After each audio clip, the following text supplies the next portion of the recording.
Marriage is actually more than the paparazzi that happens on the wedding day. And this paparazzi might be in the form of you gathering a lot of crowds and gathering a lot of persons to prove a point that you were getting married. I'm not saying that on this particular day that is not important for you to do all this.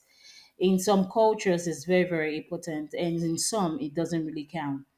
But I'm trying to let you know that marriage is really the main deal after wedding. Wedding is just an official note of welcoming you into the real deal called marriage. So, what's the real deal about marriage? That's what we are going to be talking about today. And I have a story of a guy who went to apply for a loan just because he wanted to get married to his wife, so he claimed. And after the marriage, he was suffering. He started looking for money to feed. Now, it didn't just end there because he not only looking for money to feed, he was also actually looking for money to pay back the loan. So it kind of became very, very complicated for the man. So now I'm trying to make us understand that even if we are preparing for wedding, this is very important for people who are actually preparing to get married, Gen Zs, people who are really, I know this generation, whenever you're preparing for a birthday party or you want it to be a talk of the town or wedding celebrations and all those kind of a thing. All right, you want to be the talk of the town. You don't think about any other thing else. What is this thing we are actually going into? You don't have the time to really soft to really know what you're going into. This is kind of a counseling class that I'm offering. Mom Ziba is an emotion and relationship coach, and over 5 years she has been in this discipline. And also, she also tried to reach out to people based on experience she has had personally, and also with people from the session she had with them. So I compute all these things together and come up with some better verdicts that helps us in everyday situations in our marriages and also help to build our fitness in life and our personal mindset development. Now, you're welcome to this podcast.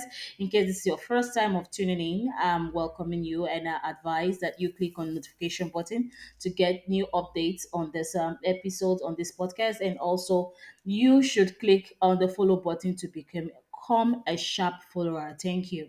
Now, back to where actually we were. Marriage is more than the luxury that happens on the wedding day. Now, if you are also a couple and you really want to understand why some things are popping up in your relationship, things when have not been really clear to you, I want you to really understand that this episode is really, really good for you also. So you are actually welcome to this podcast, and where we are going to be talking about a lot of things that in details. Now, the reality of marriage, all right, will actually make you or your partner to know if actually you were really prepared for marriage. Okay, and if you were not prepared for marriage, then it will also tell. Now, the reality of cold marriage is very, very, very, very, very demanding. And now, I normally tell people, I see some people in their when they in their singlehood, they try to make us understand that it's like a bad thing that they are being single. I normally talk about this even on my YouTube channel at Mom Siver.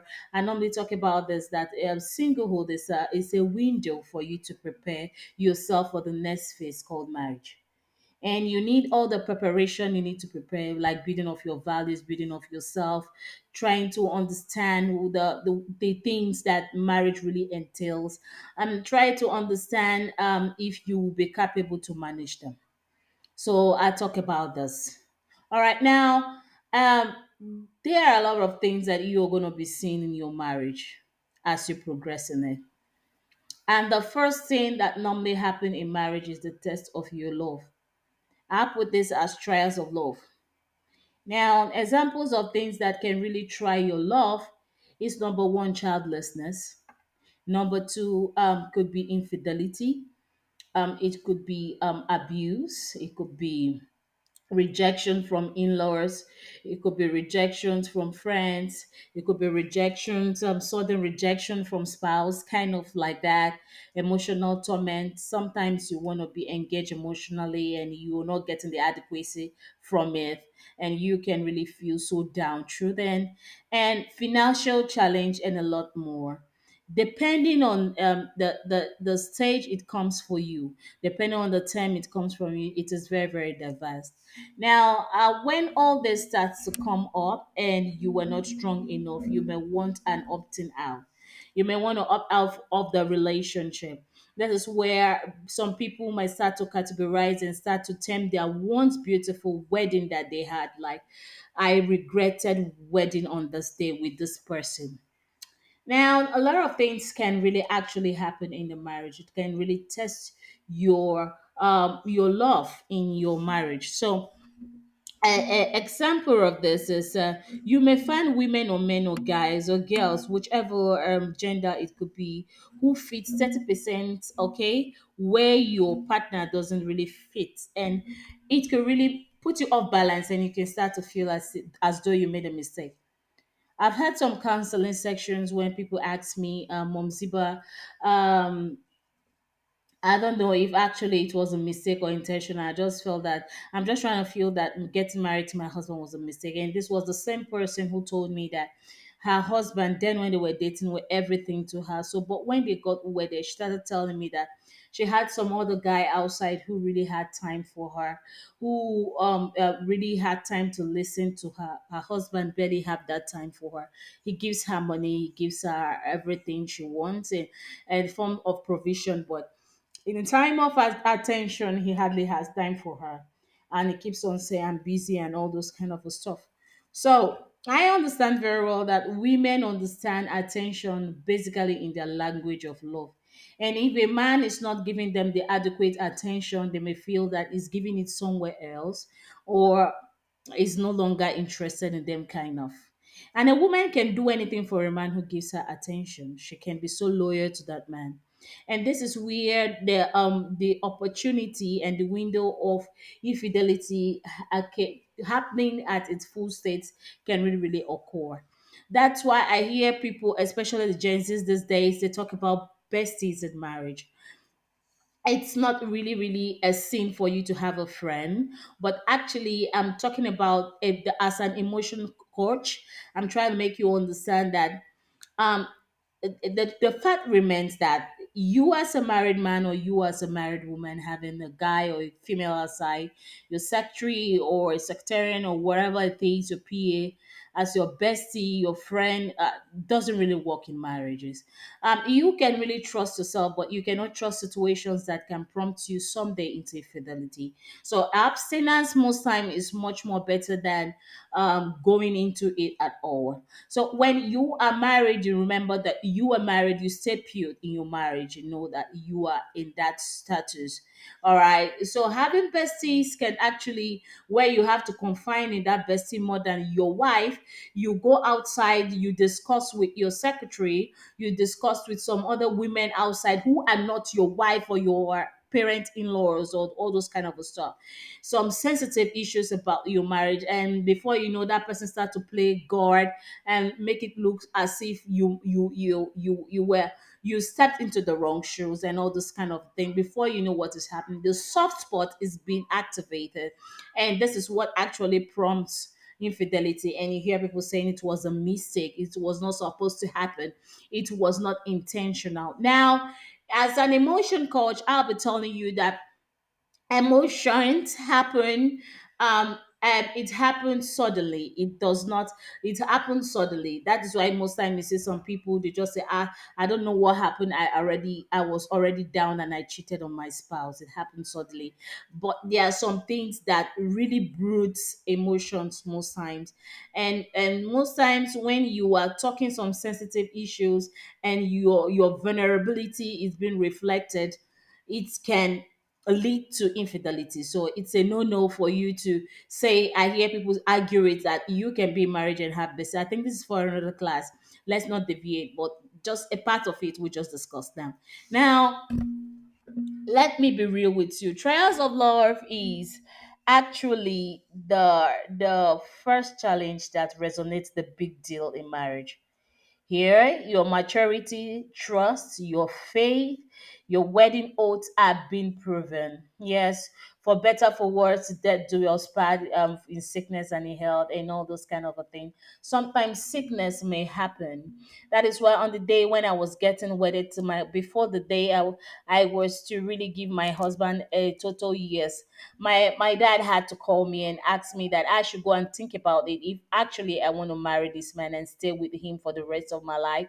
I should think about him in being bedridden. I should think about him not having an eye. I should think about him not having money at some point in life. I should think about him. Sometime he hurted me, cheated on me. How can I really live with him? So can I still stand him? Can I really still say I love him?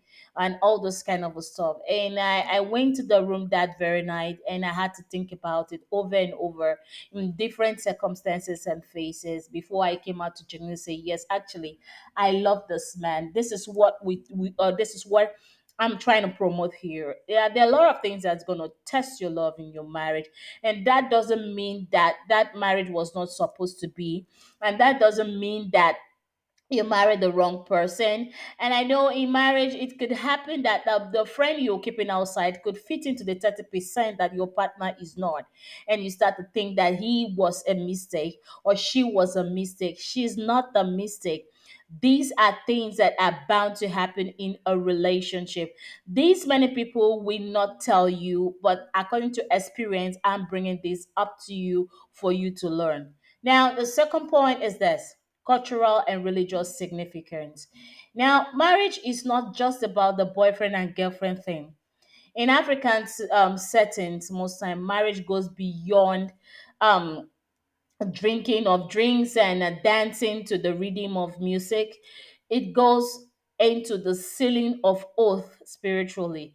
A lot of rites, traditional rites can be done, sacrifices can be done to seal your oath to your spouse. And now, when the vows are being broken in the relationship, things might start to work opposites the way it's supposed to work. I hear some people saying, since I cheated on my wife, the favors I used to have, I don't receive them anymore. Things has been odd for me.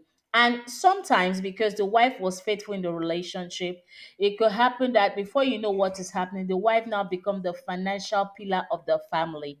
All right, it now rotates to her. I don't know if you've seen something like that. You can drop it via the voice message link. I have seen it. I've heard from people. So this is why I'm talking about reality here. Now, you can see the mantle will change and the woman will start being the one that is more financially buoyant and the breadwinner of the family until that man totally diseased from that kind of a lifestyle. And maybe that those rights are being maybe appeased kind of. And before you know what is happening, things start to fall in place again. So when we are talking about this, we are talking about a very, very serious thing. Marriage is more than what we see it to be at the surface level of wedding. It is really, really deep. So before anyone gets into marriage, it's very important that we really scale through all this. We go for proper education, but deep experiential education, anyways, about marriage. Now, a lot of people are ignorant about this, but the real deal is that oaths have been made in religious settings, also even in the church. Spiritual beings are called, like God is being called to marriage. Okay, I want to get married to this person. Okay, so we have to really take it that it was a serious thing that happened there. So when you break the laws, there are a lot of things that might be working against that person until some things are put in place and things start moving well again. Now, I'm also going to be talking about this parenting. It's a very, very important aspect. When you're getting into marriage, you have to have this at the back of your mind that parenting start to set in. Parenting is a very large and important passage, all right, important page of marriage. Many people will go into marriage and feel that is it not just to bear kids. Bearing of kids is quite different from, anyone can bear a kid and throw away and have a kid, but When I'm talking about parenting, I mean you are not alone anymore. You are no longer thinking about yourself, but you're thinking about you and your family. You're not thinking about you and the people that you came from you, your descendants. That's what you're thinking about. Now, your time is being broken and shed. Okay, so this is what I'm talking about. I hear some people make it very wrong. I'm going to be talking about an important topic about the mistake parents make with nannies. Okay, I'll be coming up with that topic very soon. So you be on the lookout for it. Keep on joining Mom Ziba so that you will not miss out if you're a parent. So parenting really demands a lot from you. Um, when you are trying to meet your daily needs, even if you're meeting them because you want to meet them for your kids, it should not be neglected that you have people who really look up to you, who are really learning from your character, who are really learning from the attitude you share between yourself as spouses, who is really looking up to you for correction and for guidance.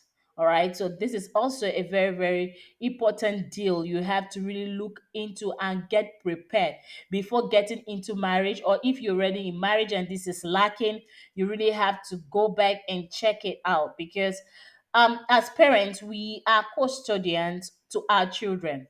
We give account of them. So we have to be in sure place, all right, to make sure that our children are really, we are doing our best with our kids also. It's not about what the kids learn outside. It's about what also they learn from you as parents. Now, lastly, I'll be talking about this. And if you want to learn more on this counseling session, I'll be linking you to my blog at momziba.com. Go and check up on it. It will be there for you in details. All right. So, commitment and partnership. Here, your commitment is expected 100% to prove your wedding oaths and responsibilities.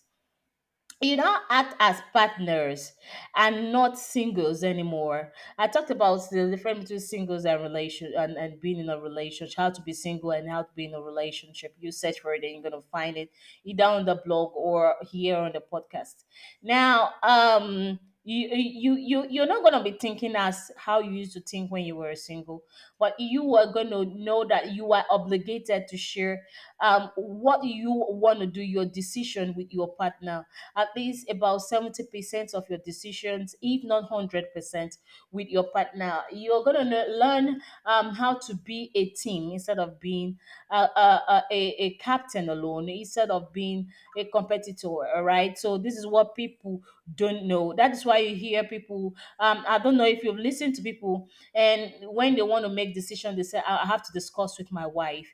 Yeah, I have to discuss with my husband. That's it. That's the partnership I'm talking about, and you have to show your commitment in your relationship, committed to every little thing in your relationship. Okay, so we are going to be seeing one more if you join me on my blog, and you're going to be learning a lot. So I believe that you have really learned from this solo teaching today, and it's if you find this quite insightful, I want you to drop your comment, drop your review, all right, drop your ratings. Okay, this will keep on encouraging me to do what I do.